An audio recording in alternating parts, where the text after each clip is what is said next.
Bom dia a todos. Espero que esteja tudo bem convosco, né? Então, vamos iniciar hoje a nossa aula online, né?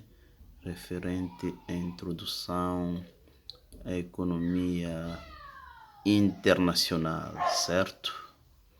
Então, nesta nossa cadeira de comércio internacional, uma das primeiras aulas é a introdução à economia internacional.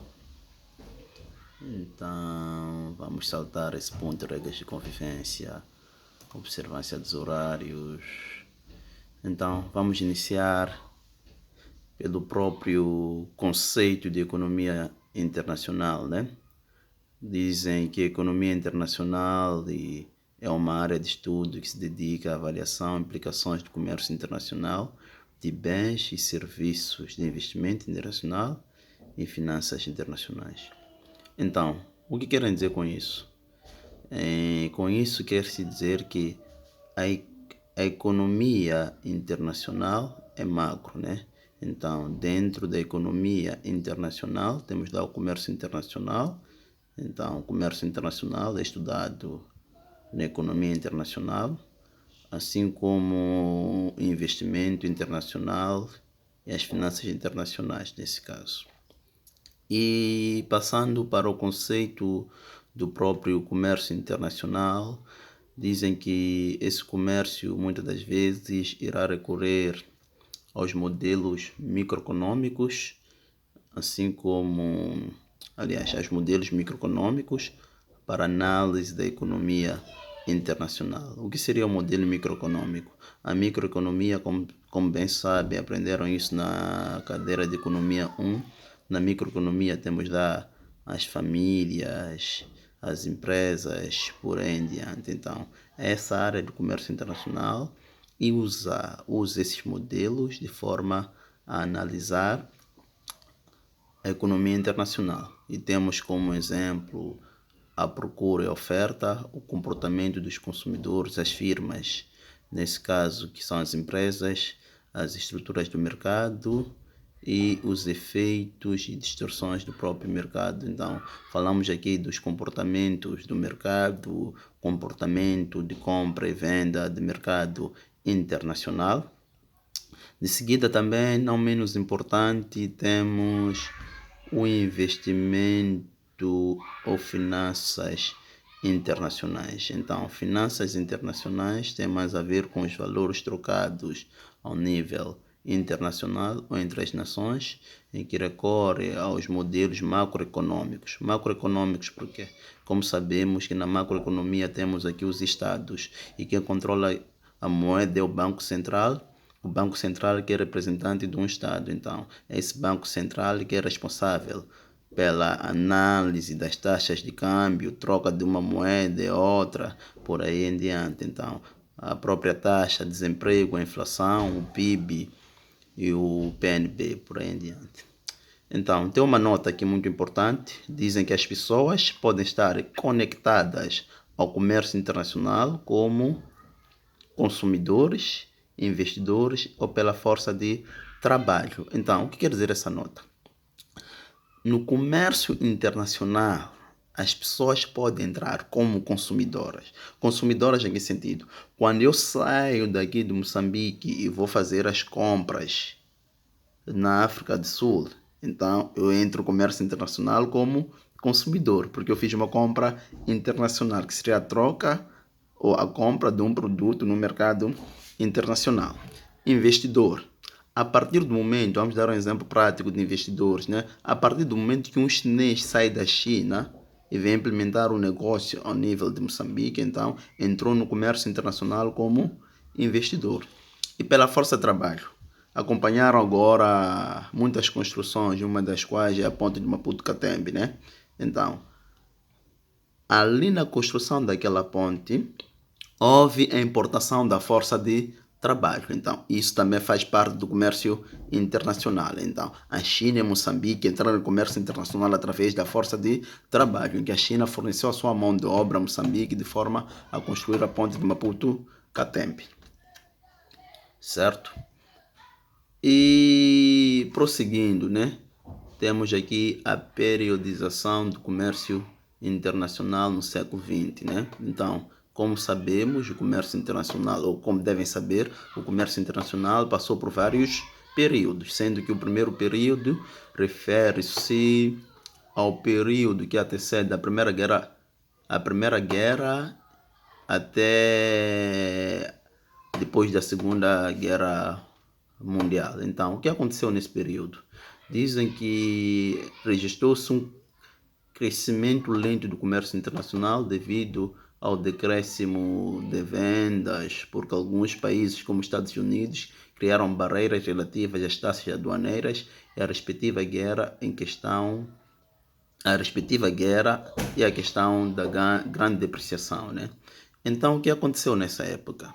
Dizem que houve um decréscimo do comércio internacional, porque os Estados Unidos colocou barreiras ao comércio internacional. Então, essas barreiras é que fizeram com que houvesse um decréscimo ao nível de trocas internacionais. Não se esquecendo da própria guerra também, que constitui uma barreira para o processo do comércio internacional. Temos outro período que é da década 50 até aos meados da década 70, em que os países, os custos de transporte começaram a diminuir. Diminuíram por quê? Porque desenvolveu-se o sistema de telecomunicações via satélite. Então, isso fez com que trouxe a redução dos níveis de renda. Então, como é que diminuíram os custos de transporte nessa década? Diminuíram da seguinte forma. Nos tempos, como sabemos, tudo fazíamos através de correios, cartas, por aí em diante. Então, no meado da década 50 até os meados da década de 70, quando introduziu-se o sistema de telecomunicações satélite, houve a necessidade de diminuir, porque criaram-se fax, por aí em diante. Então, era possível transportar ou enviar um documento usando o táxi. Isso fez com que os custos de transporte diminuíssem nessas regiões, ou nessas décadas, desculpa. E temos meados da década 70 até nos dias de hoje, né? Como sabemos, hoje usamos muito a internet, né? E é possível fazer transações eletrônicas. Eu estando aqui sentado, posso fazer uma transação comercial através de dispositivos eletrônicos, né? Posso comprar algo da China, só esperar a chegada do produto e vou levantar num dos portos, numa das terminais de carga. Acontece o mesmo com carro. Mesmo agora estamos a usar a internet para termos a aula de comércio internacional. Então, essa é a característica da era atual. O comércio pode ser feito através do uso da internet, em que podemos fazer trocas à distância sem que seja necessário a deslocação do ponto em que estamos para o ponto onde podemos adquirir os nossos produtos. Certo? Então, outro ponto que devem prestar muita atenção nesta matéria são as terminologias. A partir de hoje, vocês devem saber qual é o significado de cada terminologia. Aqui temos umas 4 terminologias. Temos o protecionismo, temos a autarcia, temos a liberalização do comércio, assim como o livre comércio. Então, vamos ao protecionismo, né? Dizem que países que tendem à imposição de barreiras ao comércio. Então, a partir do momento que um país coloca uma barreira ao comércio, ou coloca uma barreira no sentido de proibir a compra de um produto no outro país, chamamos isso de protecionismo. Como é que podemos colocar essas barreiras? Temos aqui um exemplo. Podemos colocar através da imposição das taxas aduaneiras, assim como as cotas. Colocamos taxas aduaneiras de forma a impedir com que sejam importados produtos de um outro país. Então, chamamos isso de protecionismo. Quando esse país aplica essa estratégia, o nome é o protecionismo. Temos a autarcia, né?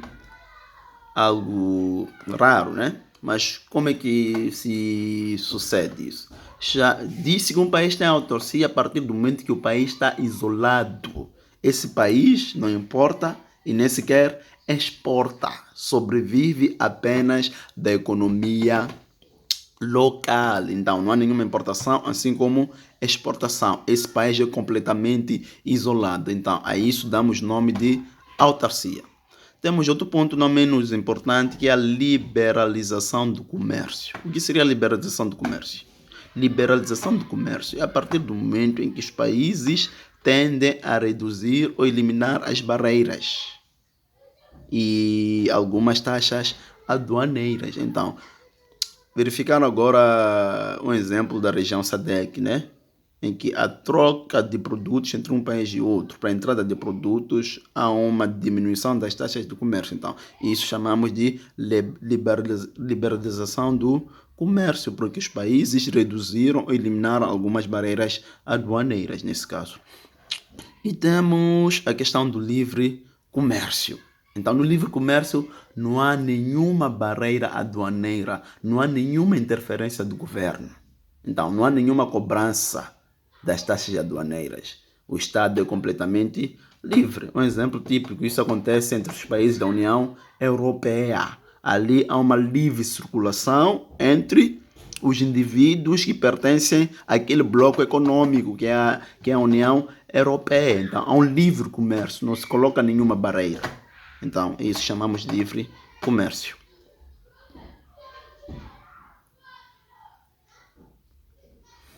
Então, deixar aqui uma questão que podemos discutir ainda na aula. Uma das questões, ou por outra, já a questão da cadeira, né? Então, iremos ver as respostas. Quais são as razões do comércio? Diferença, ou por outras, uma das razões do comércio são as diferenças tecnológicas. Então, existe comércio eletrônico porque existem diferenças tecnológicas. Moçambique não tem capacidade de produzir tudo. Está claro? Sempre iremos precisar de algo de outro país. Por essa razão existe o comércio internacional, porque existe a diferença tecnológica. Nós não transformamos a matéria-prima do mesmo jeito que a China transforma. Não transformamos a matéria-prima do mesmo jeito que a África do Sul transforma. Daí que iremos precisar da África do Sul devido a essas diferenças tecnológicas, o que vai proporcionar a existência do comércio eletrônico. Eletrônico não, desculpa. Comércio internacional, nesse caso. Outro problema, outra razão da existência do comércio são as escalas ou a diferença das escalas de produção. O nível de produção de ovos de Moçambique não é o mesmo que o nível de produção de ovos na África do Sul.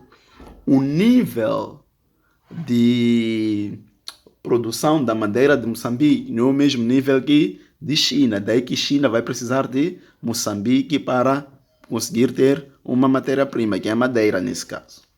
O que acontece é que Moçambique também irá precisar de África do Sul para ter ovos por aí em diante. Então, isso é que chamamos da diferença de escala de produção. Cada país tem as suas capacidades de produção diferentes de um outro país, o que proporciona a existência do comércio eletrônico, comércio internacional. Então, outra questão são as diferenças nos níveis de demanda e preferência. Está claro que o nível de demanda ao nível nacional não é o mesmo que o nível de demanda ao nível internacional. Há quem prefere produtos sul-africanos em relação aos produtos nacionais. Então, automaticamente isso irá proporcionar também a existência do comércio internacional, porque existem diferenças de níveis de demanda, assim como de preferências. Alguém diz que não consome ovo nacional, não consome frango nacional, prefere consumir frango da África do Sul. Então, isso é a diferença de demandas e as preferências. E o comércio internacional é feito mediante alguns termos de trocas, nas quais iremos ver. E termo de troca é a relação entre o índice de exportação e importações. Então, Moçambique e África do Sul podem determinar um termo de troca, em que Moçambique pode exportar uma certa percentagem e, em detrimento, importar uma outra percentagem da África do Sul. Então, os países é que irão colocar esses termos de troca. Mas porque China precisa da madeira de Moçambique e, por sua vez, Moçambique precisa da mão de obra da China. Então, irão determinar esses dois países os termos de troca em termos de percentagens. Então, é claro que entre a madeira e a mão de obra, o que tem mais percentagem é a mão de obra. Está claro? Então, isso seria dito termos de troca. Então, irão expor percentagem de exportação, assim como percentagem de importação. Nesse caso, a China pode exportar uma percentagem da mão de obra, assim como Moçambique pode exportar uma percentagem da matéria-prima, que nesse caso pode ser a madeira. E temos alguns determinantes dos termos de trocas. Primeiro determinante, as preferências. Existem preferências.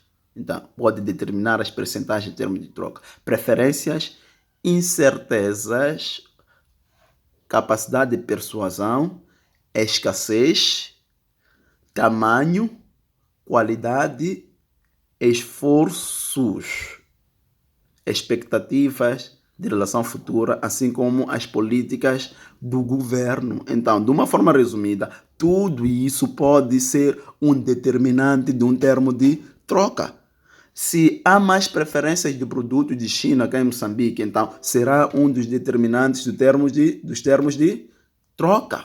Se há mais preferências na China em ter a madeira produzida em Moçambique, então isso também podemos colocar como um determinante de termos de troca. E o comércio internacional tem os seus ganhos. Como eu já disse, um país não pode produzir tudo, não consegue produzir tudo. Um país nunca há de conseguir sobreviver numa situação de isolamento. Todos os países vão precisar sempre da ajuda de uma outra nação, porque um país não tem tudo. China pode ter tecnologia, mas não tem matéria-prima. Automaticamente irá precisar de Moçambique.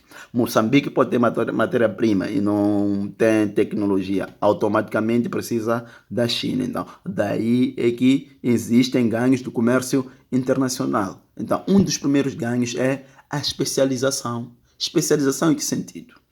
Cada país pode se especializar naquilo que bem consegue fazer ou naquilo que melhor sabe fazer e deixar outra parte para outro país. Um exemplo típico.